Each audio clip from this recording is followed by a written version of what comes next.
Yes, hello, magandang araw po ng Miyerkules sa ating lahat mga kapatid. Ngayon po ay August 11 at ito po ang ating pulong ng panalangin kada Miyerkules. Napakaganda po ng ating topic na ating pong pag-aaralan ngayon. Kaya minumungkahay ko po sa lahat at suggest ko po na tayo po ay magbuklat ng ating banal na kasulatan sa oras na ito. Tayo muna po ay manalangin bago po tayo mag-aral ng banal na kasulatan. Amang banal, makapangyarihan po sa lahat, ngayon po ay sumapit po ang kalagitnaan po ng buong sanlinggo. Kami po ay nagpapasalamat sa patuloy na buhay at patnubay na inyo pong ibinibigay sa bawat sa amin. Ngayong oras na to, Panginoon, kami po ay mag-aaral ng inyong banal na salita. Nawa kami po ay patnubayan ng inyong banal na spirito upang sa gayon, Panginoon, kami po ay maakay sa isang mabuting bagay na kami po ay magiging malapit sa inyo at gayon din, Panginoon, ang aming pananampalataya ay magsitibay. Patawad, Panginoon, sa nung kami nagkulang, nagkasala, sapagkat ito po lahat ay aming hiling at dalangin sa pinakamatamis na pangalan ng aming tagapagligtas na si Jesus. Amen. Yan po. Thank you so much. Tayo po ay nagpapatuloy sa atin pong pag-aaral ng banal na kasulatan, bagamat ito po ay nasa kalagitnaan po tayo ng ECQ or pandemic, ay wala pong hadlang na tayo po ay hindi po mag-aaral ng banal na kasulatan. Napakaganda po ng ating pong topic sa oras na ito. Ito po ay may kinalaman sa ang kapangyarihan ng panalangin.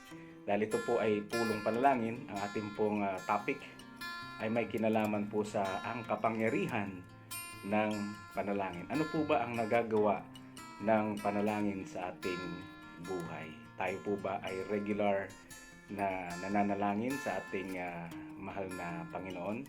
Ngayon po ay babasa tayo ng kwento mula po sa Biblia na kung saan ito po ay magsisilbi sa atin na bilang isang kwento ng inspirasyon, gayon din ng pagtatagumpay dahil itong tao ng ating Panginoon, ang lingkod ng ating Panginoon ay naging mapanalangin. Okay? So ating pong buklatin ang ating banal na kasulatan dito sa aklat po ng Daniel. Daniel chapter 6. Start po tayo sa verse 10. Ako na lang po ang babasa. Kung inyo na pong natagpuan, ay inyo po akong sundan sa ating pong pag-aaral. Daniel chapter 6 verse 10. Ito po ang sinasabi. Nang malaman ni Daniel na ang kasulatan ay nalagdaan na, siya'y pumasok sa kanyang bahay na ang mga bintana ay bukas paharap sa Jerusalem. At siya'y nagpatuloy na lumuhod ng 3 ulit sa loob ng isang araw. Ibig sabihin po, siya po ay nanalangin. Okay, nag-kneel down po siya, lumuhod po siya, at siya ay nagpatuloy na lumuhod ng 3 ulit sa loob ng isang araw na nananalangin at nagpapasalamat sa harap ng kanyang Diyos gaya ng kanyang dating ginagawa. Ito po sa tagpong ito, si Daniel na lingkod po ng ating Panginoon ay nananalangin po sa loob ng isang araw ng 3 beses. So kung ito po ay ating kukwentahin sa loob po ng isang buwan, kung 3 times a day nananalangin si Daniel, ilang beses kaya na suma total sa loob po ng isang buwan? Ang sagot po ay 90 times.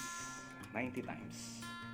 Imagine niyo po ang question po sa atin bilang isang spiritual na aral. Ilang beses tayong lumuhod, manalangin, kumausap sa ating mahal na Panginoon? 1 beses? 2 beses? 3 beses? Kung more than that?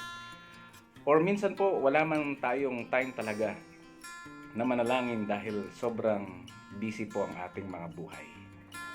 Ito pong first verse na to ay nagsasabi sa atin na hinihimok po tayo na tayo po ay magkaroon po ng oras para tayo po ay manalangin para sa ating Panginoon.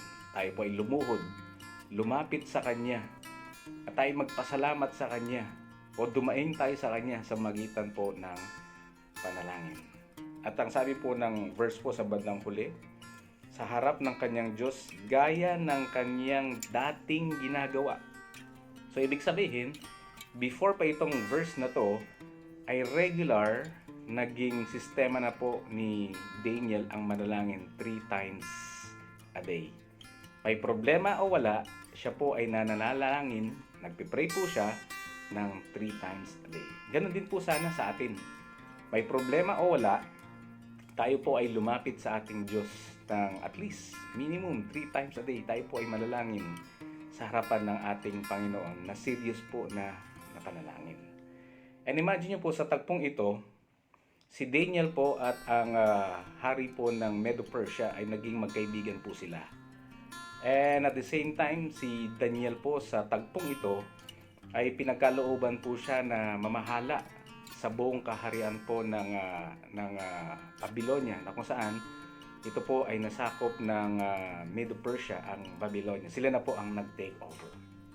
Kaya lang po, si Daniel po ay pinagselosan ng mga gobernador, yung mga tagapangulo ng hari po ng Medo-Persia na si Darius. At wala po silang makitang butas kay Daniel para siya po ay pabagsakin. Maliban na lang tungkol sa mga kautusan ng pagsunod sa kanyang Diyos. Kaya po lumapit ang mga naiinggit kay Daniel sa hari, kay King Darius. At ang sabi, o mahal na hari, ikaw ay gumawa ng batas sa loob ng 30 days na kung sino man ang sasamba sa ibang Diyos ay itatapon, ibubulid po siya sa mga gutom na mga leon. At dali-dali, si Darius naman po ay ginawa niya po ito ng batas, tinatakan niya po ito, at ito po ay naging batas na. Ito po ang paraan ng mga naiinggit kay Daniel upang siya po ay pabagsakin. So, ibig sabihin, may existing na problema si Daniel patungkol sa kanyang pananampalataya at pagtitiwala sa Diyos. At ano po ay yung kanyang naging kinaugalian dati? At alam mo ang dahilan kung bakit siya po ay patuloy na nanalangin sa Diyos bagamat meron na pong panganib sa buhay niya. Dahil gusto niya po yung kanyang relationship sa ating Panginoon ay hindi po mawala. Yung constant na relationship, pakikipag-usap sa ating mahal na Panginoon ay hindi mawawala bagamat at stake po yung kanyang buhay. Imagine niyo po, meron o walang problema, si Daniel o even tayo, dapat regular po tayong nananalangin. Bakit? Bakit kailangan nating continuously manalangin po sa ating mahal na Panginoon? Hindi po lingid sa inyong kaalaman na delikado po ang panahon ngayon. Nagbabadya po ang Delta virus na pwedeng mataya po ang kalusugan natin, gayon din ang ating buhay. Pwede po natin ikamatay.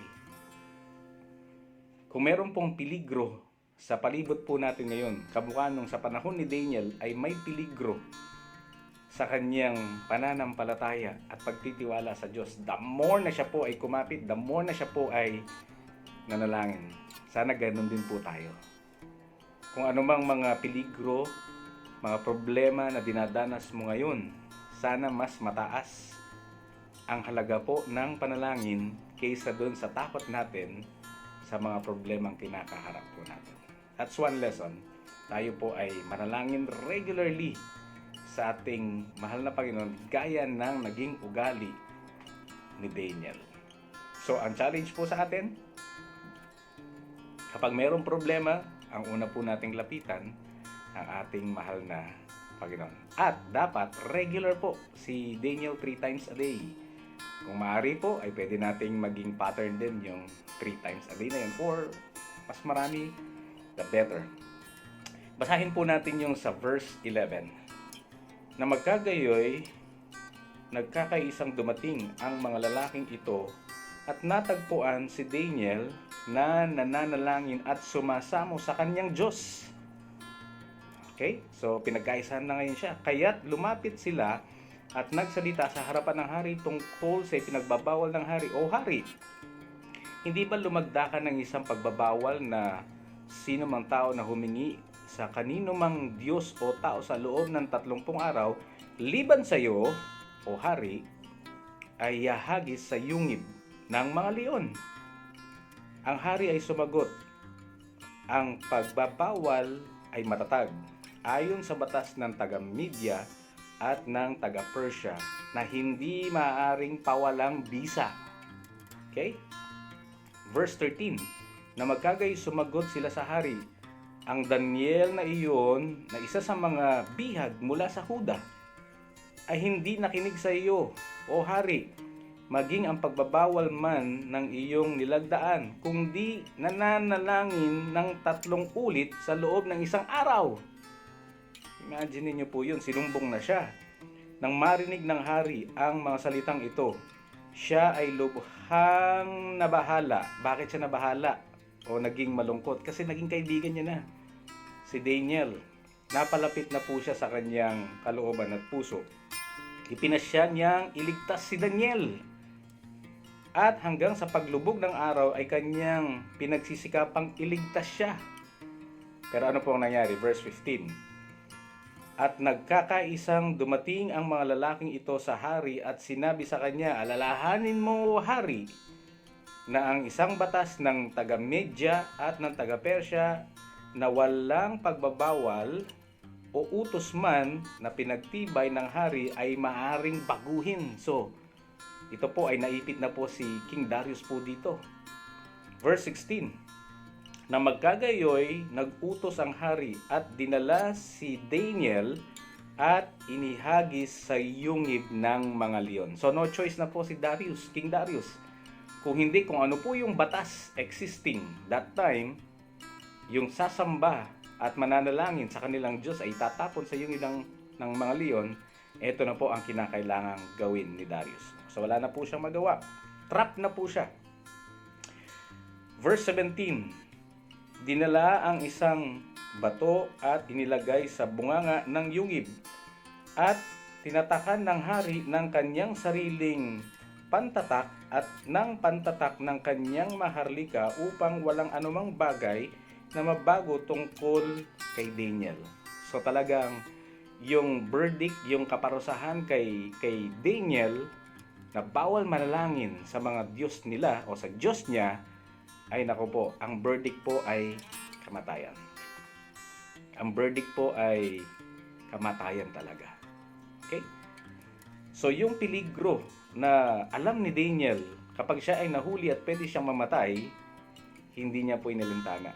Dahil nananalig siya, nagtitiwala siya sa ating mahal na Panginoon na siya ang buhay na Diyos, na pinakikinggan siya, kaibigan niya at ililigtas niya.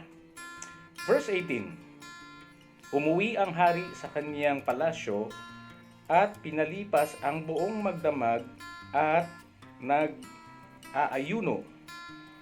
Ulit po natin, walang bagang dinala sa kanya at ayaw siyang dalawin ng antok. So hindi po siya makatulog. Verse 19, nang mag-uumaga na, ang hari ay bumangon at nagmamadaling pumunta sa yungib ng mga leon. Verse 20, nang siya'y mapalapit sa yungib na kinaroroonan ni Daniel, siya'y sumigaw ng may pagdadalamhati at sinabi kay Daniel, O Daniel, lingkod ng buhay na Diyos, ang iyo bang Diyos na patuloy mong pinaglilingkuran ay nakapagligtas sa iyo sa mga leon? So, yun ang sinabi po ni King Darius. So, sumigaw siya. Buhay ka pa ba, Daniel? Niligtas ka na ba ng Diyos mo na pinaglilingkuran mo? Verse 21. Siyempre, kung magdamag na si Daniel doon, what do they expect? Nakapatay na po siya. Nilapat, kinain na siya ng mga leon. Verse 21. Ito po may sumagot. Sinabi naman ni Daniel sa hari, O hari, mabuhay ka magpakailanman. Ibig sabihin, sumagot siya. Isinugo ng aking Diyos ang kanyang anghel at tinikom ang mga bibig ng mga leon, Hindi nila ako sinaktan sapagkat ako'y natagpuang walang sala sa harap niya at gayon din sa harap mo, O Hari. Wala akong ginawang kasalanan. Verse 23, nang magkagayoy tuwang-tuwa ang hari at pinag-utos na kanilang iahon si Daniel mula sa yungib, kaya't iniahon si Daniel mula sa yungib at walang anumang sugat na natagpuan sa kanya sapagkat siya'y nagtitiwala sa kanyang Diyos. Amen. Imagine mo yung kanyang kinaugaliang manalangin 3 times a day. Ito ang nagligtas sa kanya sa tiyak na kapahamakan. Yun po ang kapangyarihan po ng panalangin. Bakit? Kasi yung ating relationship sa ating Panginoon, pag regular tayong nananalangin, kilala ka niya, kilala mo siya, siya yung Diyos natin na nagliligtas sa atin. Ano ang patunay na yung panalangin po ni Daniel works at naging mabisa ito? The moment na siya po ay tinapon doon sa mga gutom na mga leon, ano po ang nangyari? Dahil si Daniel po ay tapat na lingkod ng Diyos na nananalangin regularly, ano po ang ginawa ng Diyos sa kalagitnaan po ng peligro ni Daniel? Siya po ay nagpadala ng anghel at siya po ay iniligtas sa bibig ng mga leon. Does prayer work? Epektibo po ba ang panalangin kapag tayo po ay nahaharap sa isang peligro or kasamaan? Yes, of course. We can count on the Lord. Pag tayo po ay nananalangin, tayo po ay mas malapit sa ating Panginoon. At pag tayo po ay nananalangin, isa lang po ang ibig sabihin nun, we are very dependent sa ating mahal na Panginoon na hindi natin kakayanin by our own self. Minsan kasi, ipinaglalaban natin yung laban na hindi para sa atin. Pinaglalaban natin ang ating mga sariling katawan, sariling pag-iisip, na spiritual battle that does not belong to us. Hindi po talaga natin kakayanin yan. Dahil ang ating kalaban na si Satan, ang demonyo, ang diablo, ay pawang mas malakas sa atin po. Kaya we need a stronger friend, a stronger God, na talagang siya po ang magbibigay ng tagumpay sa atin. At paano po natin yung gagawin? Una, tayo po ay lagi pong makipag-ugnayan sa ating mahal na Panginoon sa pamamagitan po ng panalangin. Next, bago po tayo magtapos, gusto ko pong ituloy po ang sinabi po dito. Ang hari ay nag-utos. Ang mga lalaking nagparatang kay Daniel ay kanilang hinuli at sila'y hinagis sa yungib ng leon. Sila, ang kanilang mga anak, ang kanilang mga asawa, hindi pa man sila umaabot sa ibaba ng yungib, ang mga leon ay nanaig sa kanila at pinagputol-putol ang lahat ng kanilang mga buto. Nang magkagayoy, sumulat ang hari si Dario sa lahat ng mga bayan, bansa at wika naninirahan sa buong lupa, kaya kapayapaay sumainyo. Ako'y nag-uutos na sa lahat ng sakop ng aking kaharian, ang mga tao ay dapat manginig at matakot sa Diyos ni Daniel. See? Napurihan pa ang ating mahal na Panginoon sapagkat siya'y buhay na Diyos at nananatili magpakailanman. Ang kanyang kaharian ay hindi mawawasak at ang kanyang kapangyarihan ay walang katapusan. Amen. Amen.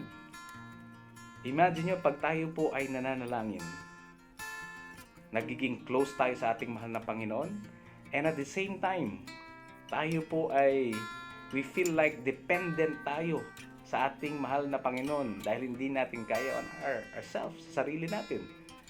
At higit dito, ang ating mahal na Panginoon ay kinalulugdan ang mga laging nananalangin.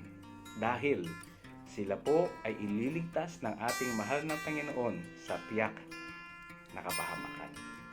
Nawa tayo po ay nabigyan po ng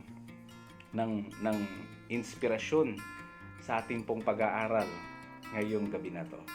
Gusto ko pong mag-alay po ng panalangin para sa ating lahat sa oras na to. Tayo po ay manalangin. Mahal na Diyos, makapangyarihan po sa lahat, kami po ay nagpapasalamat na minsan pa, Panginoon, inyo pong binuksan ang aming pong mga puso't kaisipan na ang kapangyarihan po ng panalangin ay tiyak sapagkat kayo po ang aming Diyos na kinakausap at kaugnayan. Panginoon, anumang mga pagsubok ang dumadaan po sa buhay po ng aming mga kapatid, either ito po ay pinansyal na problema, spiritual na struggle, or meron pong problema sa kanilang mga anak o kanilang mga asawa. Amin po silang idinadalangin, Panginoon, dahil alam po namin ang panalangin po ay mabisa. Idinadalangin po namin sila, Panginoon, na sila po ay inyo pong aliwin ng inyong banal na spirito. Inyo po silang kalugdan, Panginoon.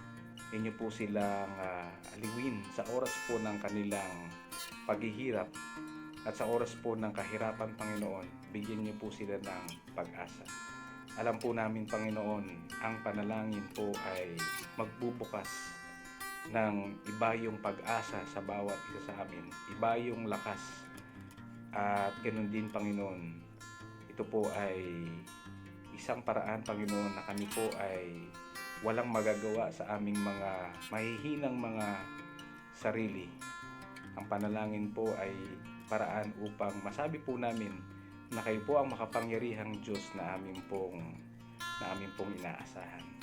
Panginoon, ano man po ang pinagdadaanan ng aming pong mga kapatid na mga kalungkutan sa buhay, alam po namin sa magitan po ng sinsirong panalangin po namin sa oras na ito ay mabibigyan po ng solusyon ang kanila pong nararanasan sa oras na ito. Panginoon, nagpapasalamat po kami na simula ngayon, Panginoon, amin pong ibibigay ang amin pong oras sa loob po ng isang araw na kami po ay manalangin kamukha po ni Daniel upang sa gayon, Panginoon, may problema man o wala, Panginoon, kami po ay nananalig na kayo po ang patuloy na gagabay sa bawat isa amin. Bibigyan po kami ng kalakasan at pagtatagumpay po sa buhay. Panginoon, pagpatawad nawa kung saan man kami nagkulang at nagkasala, sapagkat ito pong lahat ay aming hiling at dalangin sa pinakamatamis na pangalan ng aming tagapagligtas na si Jesus. Amen. Amen. Amen. Magandang gabi po sa ating lahat at happy midweek po sa ating lahat. God bless you all. Thank you so much.